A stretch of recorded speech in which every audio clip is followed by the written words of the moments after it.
संघर्ष नहीं खत्म होगा, तुम उससे मत भागो। तुम लोग क्या कर रहे हो, तुम संघर्ष से भाग रहे हो कि मुझे पढ़ना ना पड़े।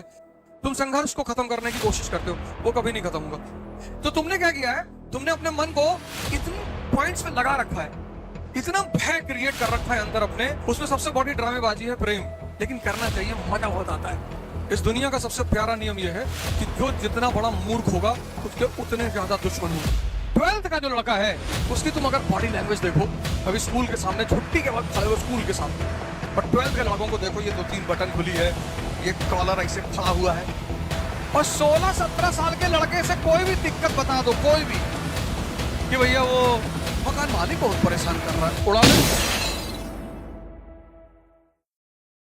कठिनाइयां कभी खत्म नहीं होंगी। शक्ति तुम्हारी इतनी बढ़ जाएगी, इतनी, कि मतलब तुम्हें छोटी मोटी चुनौतियां तो ऐसे लगेगा जैसे किसी ने तुमको कह दिया कि आज रात में तुमको उड़ाएंगे। तुमने कहा हो बे, तुम्हारा सर काट के काली को ना चढ़ाए तो कहना। तो तुम्हारे उसी चीज का वो जो, अब वो चुनौती तो है ही है, लेकिन उस चुनौती के सामने तुम्हारी ताकत इतनी ज्यादा है कि वो तुम्हारे लिए कुछ है ही नहीं। तो संघर्ष नहीं खत्म होगा, तुम उससे मत भागो। तुम लोग क्या कर रहे हो, तुम संघर्ष से भाग रहे हो कि मुझे पढ़ना ना पड़े। सुधांशु त्रिवेदी कितना पढ़ते हैं, तुम यार पढ़ने से भाग रहे हो। तुम पढ़ने से क्यों भाग रहे हो, मतलब उस उल्टा नियम क्यों बना रहे हो। तुम अपने आप को ताकतवर करते चले जाओ, तो जितनी चुनौतियां तुम्हारे सामने आती चली जाएंगी, सब छोटी होती चली जाएंगी। तुम रिवर्स फाइट करते हो, उल्टी फाइट करते हो, तुम उल्टी फाइट करते हो, उल्टी। तुम संघर्ष को खत्म करने की कोशिश करते हो, वो कभी नहीं खत्म होगा, पॉसिबल ही नहीं है, संभव ही नहीं है। तो उल्टा मत करो, उल्टे रास्ते में मत जाओ, शक्ति बढ़ा लो, और बढ़ा लो। तुम्हें अभी जितनी पता है उससे 1000 गुना ज्यादा है, लाख गुना, अरब गुना। 1000 न्यूरॉन सेल्स डेली रिलीज होते हैं, 1000, और एक न्यूरॉन सेल की ताकत होती है 80 जीबी। तो एक दिन में कितना जीबी, 80,000 जीबी। और 526 जीबी पे मोबाइल जो कितना बड़ा लगता है, 80,000 जीबी डेली पोटेंशियल होती है माइंड के पास, पर तुम यूज नहीं करना चाहते हो। अच्छा, क्यों यूज नहीं कर पाते हो, तुमने अपने माइंड को इतनी जगह लगा रखा है अननेसेसरली। जातिवाद खत्म कर दोगे, क्यों परेशान हो फालतू में। अरे भैया ब्राह्मणों को गाली दे रहे हैं, देने दो, सामने पड़ जाएंगे तो जाएंगे। अरे भैया दलित को गाली दे रहे हैं, देने दो, मुसलमानों को दे रहे हैं। वो तो ये तो अब ये दौर ऐसा चल रहा है, इतनी जनसंख्या है, अगर लोग एक दूसरे को गाली नहीं देंगे तो जिएंगे कैसे। ये देश 50 करोड़ लोगों को संभाल सकता है, 1 अरब 50 करोड़ है, 1 अरब फालतू है, 1 अरब फालतू है। अब तो महाभारत होनी ही है। तो तुमने क्या किया है, तुमने अपने मन को इतनी पॉइंट्स पे लगा रखा है, इतना भय क्रिएट कर रखा है अंदर अपने, डर, कि तुम जैसे ही पढ़ने बैठते हो, और मन चारों तरफ उलझा हुआ है, तो जब तुम पढ़ने बैठते हो तो वो एक्सेप्ट ही नहीं करता। वो कम से कम 4 घंटे खड़े होकर पढ़ो। तुम अब तुम्हारी जनरेशन चेयर पे बैठने वाली जनरेशन नहीं है। तुम चेयर पे मत बैठो, तुम ये ले लो, ये बनवा लो, और 4 घंटे खड़े होके पढ़ो। 8 घंटे मत पढ़ना, बैक पेन हो जाएगा। 4 घंटे तुम खड़े होके पढ़ो, ना नींद आएगी, ना तुमको पढ़ने में दिक्कत होगी, क्योंकि मेहनत हो रही है ना, और ठंडक आ रही है। तो धीरे धीरे धीरे धीरे धीरे धीरे धीरे तुम देखना, जैसे जैसे तुम्हारी ताकत बढ़ती जाएगी अंदर, वैसे वैसे बाहर अचीवमेंट बढ़ती चली जाएगी। आज से एक मंत्र ले लो मुझसे, जब भी कोई तुमसे मिले और जरूरत से ज्यादा लगाव दिखाने लगे, तो समझ जाना अगले 1 हफ्ते में तुमसे कोई काम कहेगा। कोई तुम्हें तुम्हारी फायदे गिनाने लगे, तो समझ लेना उसमें उसका फायदा जरूर है। संत महात्माओं को छोड़कर उनका कोई फायदा नहीं होता, वो तो बस कंपैशन, करुणा में ऐसा करते हैं। एक शब्द है, एक, जिसने मेरे जीवन की 70% दिक्कतें खत्म कर दी। अगर मैं 90 कहूं तो अतिशोक्ति नहीं है, एग्जैगरेशन नहीं है, बस एक शब्द, और उस शब्द का नाम है इंटरेस्ट, हित। जितने लोग तुमसे जुड़े हैं उनका कोई ना कोई इंटरेस्ट तो जरूर है। ये सारा खेल जो चल रहा है सब इंटरेस्ट का है, और कुछ है ही नहीं। उसमें सबसे बड़ी ड्रामेबाजी है प्रेम, लेकिन करना चाहिए, मजा बहुत आता है, बहुत मजेदार खेल है, बहुत करते रहना चाहिए, बंद तो होना ही नहीं चाहिए, करते रहना चाहिए। मजा ये आता है कि कौन किसको बेवकूफ बना रहा है ज्यादा, रुकना तो चाहिए ही नहीं, चलते रहना चाहिए। और तुम चले आओ, तुम्हारी उम्र कम है, 20-22 साल के हो, आईएएस बन जाओगे फ्यूचर में, स्थिति तुम्हारी अच्छी हो जाएगी, एमपी भी बन सकते हो, लेकिन आज बहुत मार खाओगे तुम। तो जब तुम ये समझने लगते हो, कुछ चीजें जब तुम समझने लगते हो, तुम्हारी दुविधाएं खत्म हो जाती। शादी फादी मत जाया करो किसी की, अपनी छोड़ के, अपनी भी तो जाना ही चाहिए। शादी वादी कि हाँ, तुम्हारे किसी रिश्तेदार के घर, तुम्हारे किसी दोस्त के घर, पड़ोसी के घर परेशानी है, तब जरूर जाओ, चाहे पढ़ाई का नुकसान हो, चाहे जिसका नुकसान हो, लेकिन तब जरूर जाओ।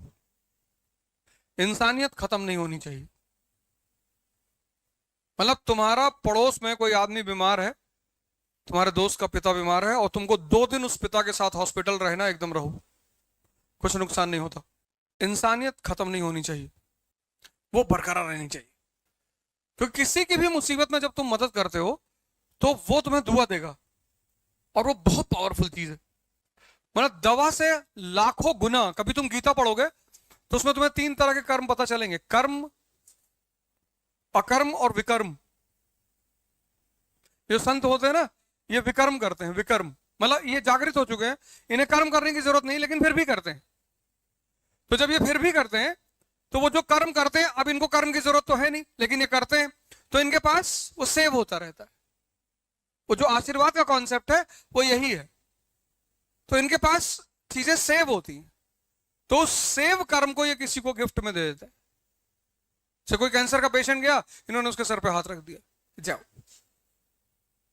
तो होगा ठीक, हो गारंटी ठीक होगा, 4000% ठीक होगा, क्योंकि अब अपने लिए नहीं कर रहे। इस दुनिया का सबसे प्यारा नियम यह है कि जो जितना बड़ा मूर्ख होगा उसके उतने ज्यादा दुश्मन होंगे। न्यूटन का नियम है ये, जो जितना बड़ा मूर्ख होगा उसके उतने ज्यादा दुश्मन होंगे। तुम्हारा समय ऑड चल रहा है, कोई बात नहीं, तुम्हारे माँ बाप जेल में है कृष्ण की तरह, कोई बात नहीं, उस समय को इस्तेमाल करो अपने लिए, मारना तो है ही है, पर समय को हमेशा समझो और इंटरेस्ट के गेम को समझो, परेशान होने की जरूरत नहीं।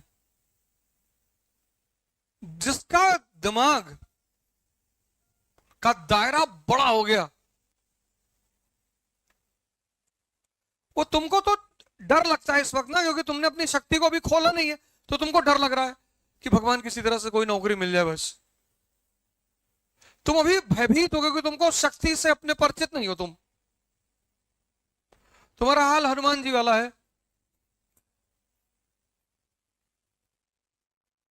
कि समंदर सामने देखे कि ये कौन पार करेगा, बोले तुम ही करोगे। अब नर्सरी के बच्चों को देखो, ड्रेस व्रेस कायदे से, टाई वाई लगाए, बाल वाल कायदे से करके स्कूल सीधे साधे बन के जा रहे हैं। उल्टा सीधा क्वेश्चन माँ बाप से पूछते हैं, टीचर से पूछते हैं कि पापा हम कैसे पैदा हुए थे। फिर ज्यादातर माँ बाप का वही आंसर है कि मंदिर के सामने जा रहे थे, शंकर जी तुमको दिए थे। अब आजकल के लड़के बहुत चालाक है, कह रहे हैं भैया वो सुहागरात वाला कॉन्सेप्ट खत्म हो गया, सब मंदिर से आ रहे हैं।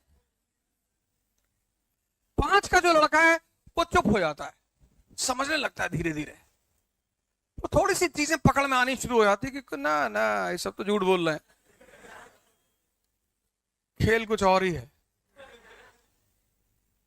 12th का जो लड़का है उसकी तुम अगर बॉडी लैंग्वेज देखो, कभी स्कूल के सामने छुट्टी के वक्त खड़े हो स्कूल के सामने, और 12th के लड़कों को देखो, ये 2-3 बटन खुली है, ये कॉलर ऐसे खड़ा हुआ है, कॉलर खड़ा है। अब कॉलर खड़ा क्यों है? 16 साल उम्र, टेस्टोस्टेरोन पैदा हो चुका है, और टेस्टोस्टेरोन ने नीचे से मोरा ताकत बढ़ा से कॉलर खड़ा हो गया तुरंत।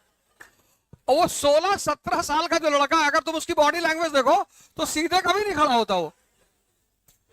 और 16-17 साल के लड़के से कोई भी दिक्कत बता दो, कोई भी, कि भैया वो मकान मालिक बहुत परेशान कर रहा है, उड़ा दे। बस उस वक्त उसको पता नहीं चल पाता कि यार इस एनर्जी को अगर सही इस्तेमाल कर लिया जाए। जैसे तुम जाओगे सदगुरु के आश्रम में, तो वहां उनका अपना स्कूल है, कोई बच्चे को मारता नहीं है, और ज्यादातर लाइव पढ़ाने की कोशिश होती है, लाइव मतलब दिखाकर, डेमो देकर। बच्चों को क्या मारना है यार, ये पूरा कॉन्सेप्ट ही खराब है बच्चों को मारने का। और बच्चों को अगर मारते हो तो ग्रेजुएशन के मास्टर को भी AK-47 लेके क्लास में जाना चाहिए, बड़ों को भी मारो तब।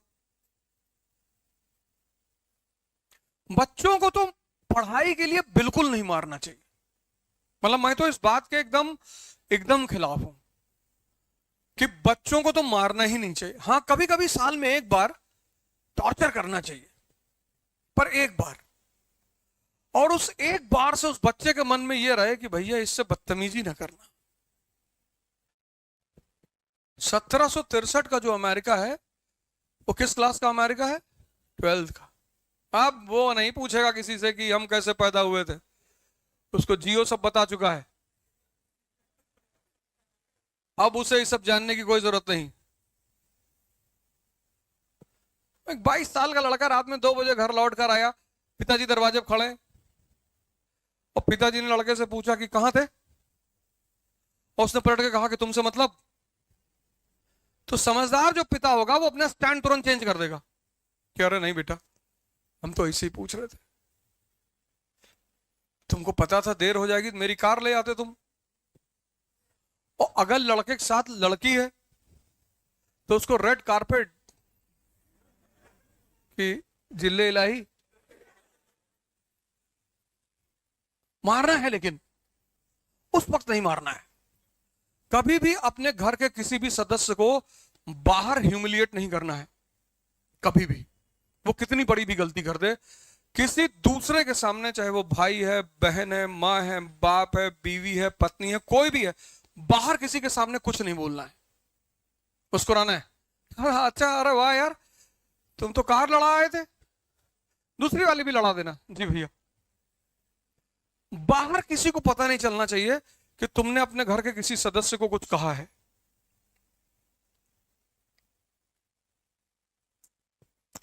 पर मारना है।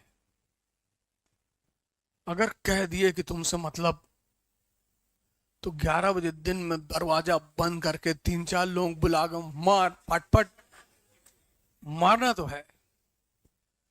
इस जीवन में किसी को माफ नहीं करना है। Forgiveness is the quality of God and we are not gods. पर किसी को यहां नहीं रखना है। किसी ने तुम्हारे साथ बदतमीजी कर दी है, उसको देख के मुस्कुराया करो कि कोई बात नहीं, वेरी गुड। जैसे तुम लड़ रहे हो ना, ऐसे हम भी लड़ रहे हैं। हमारी तुम्हारी लड़ाई में फर्क सिर्फ इतना है कि तुम्हारी उम्र बहुत कम है और अनुभव भी कम है। मेरे अनुभव अगर ले लोगे जीवन में तो इतने काम आएंगे तुमको, ये सब तो किताब में लिखा हुआ है, लेकिन ऐसे ही पढ़ना है। ओल्ड रिस्ट्रिक्शन, समझदार बाप एकदम स्टैंड को चेंज कर लिया कि नहीं नहीं कोई बात, आराम से, तुम 4 बजे आया करो सुबह यार, तुम उल्टी सीधी बात करोगे तो सब मान थोड़ी लेंगे, और उमर के बाद लोग सवाल करेंगे। भाई अमेरिका ने कहा कि सद्दाम हुसैन पे हमला कर रहा है, दुनिया ने कहा क्यों? बोले WMD। WMD women of mass destruction. अरे बोले वुमेन नहीं, वेपन।